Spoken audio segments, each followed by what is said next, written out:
को प्रणाम, और जितने भी हमारे गुरुजन यहाँ मौजूद हैं, एक और पहले तो मैं अपने खुशी का जो ठिकाना है मैं उसे बयां करने में मैं असमर्थ महसूस कर रहा हूं अपने आप को, क्योंकि दिल में बहुत सारी बातें हैं लेकिन जुबान पर सीधे तरीके से निकलना बहुत मुश्किल हो जाता है जब इंसान को अपने सोच से ज्यादा प्यार या ज्यादा चीजें मिलने लगती है ना, कि कभी कभी ज्यादा रोशनी इंसान को अंधा बना देता है। तो मुझे लगता है कि भाई बहुत ज्यादा प्यार आप दे रहे हो, इतना प्यार न देना, क्योंकि मैं चाहता हूं ना कि मैं जहां से हूं, जिस जमीन से जुड़ा हूं, मैं उन्हीं के बीच रहूं, चाहे अपने लाइफ में चाहे कितना हो परिवर्तन हो जाए, लेकिन उठा हूं वो चीज हमसे न छूटे। बिहार से मैं चलकर आया हूं यहाँ पर, और मेरा सौभाग्य है कि हमारे सोमवीर सर, बंटी सर, जो कि हमारे धुड़ीना टीम के समझ लीजिए कि उसको बनाने वाले हैं, जिनकी वजह से मैं आज आप लोग के सामने आकर खड़ा होकर दो बातें कर पा रहा हूं, वरना हो सकता था कि आप वीडियो में ही कभी हमें देखते या नहीं देखते।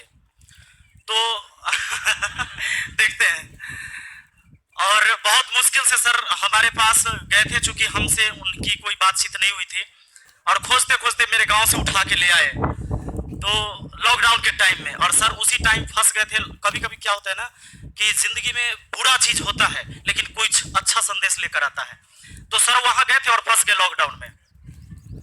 तो पहले तो मुझे लगा था कि कोई प्रोफेशनली बंदा आया है, कुछ पेड कोर्स और चलवाने वाला, लेकिन जब ये 1 महीना मेरे साथ रह गए, लॉकडाउन था, आ नहीं सकते थे, फिर लगा कि भाई एक कोई भाई मिला है, और मैं अपने परिवार में सबसे छोटा हूं, लेकिन हमसे भी छोटे और बड़े बहुत सारे भाई हमारे इस टीम में मिले, और मैं आज यहाँ आकर बहुत अच्छा महसूस कर रहा हूँ। इसके लिए सर को बहुत बहुत धन्यवाद, खास कर सोमवीर सर को, जिन्होंने पकड़ के लाया। बहुत मुश्किलों भरा मेरा जीवन रहा है, कई सारे वीडियो आपने देखा होगा।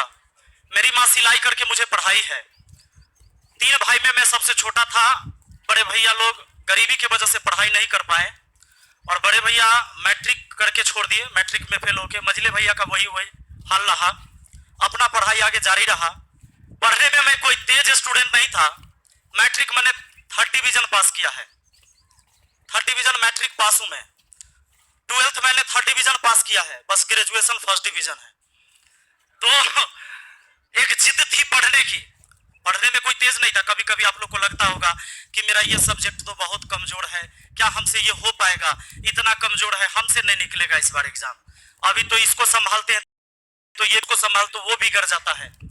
लेकिन होता क्या है ना कि हम जहां पढ़ते हैं, कहीं पढ़ रहे हैं आप, और टीचर पढ़ा रहा है, और फिर भी आपको समझ में नहीं आ रहा ना, तो समझ लो पूरा दौर तब आपका चल रहा है। टीचर पढ़ा रहा है और आपको समझ में नहीं आ रहा है, तो उससे पूरा दौर कुछ नहीं हो सकता आपके लाइफ में, क्योंकि टीचर के पढ़ाने पर आपको समझ में नहीं आएगा ना, तो आपको लगेगा ना कि आप ही बेकार हो, कि आपको समझ में नहीं आता। आप तो कोचिंग पकड़े हुए हो, ट्यूशन पकड़े हुए हो, फिर भी आपको क्यों नहीं आता है। कभी कभी आप देखे होंगे, जो बंदे क्रिकेट मैच देखते हैं तो उसको रात में पता हो जाता है, मैच रात में 10 बजे खत्म हुआ, उसको पता होता है कि इंडिया मैच जीत गई है, रोहित शर्मा ने 264 ठोक दिया है ना।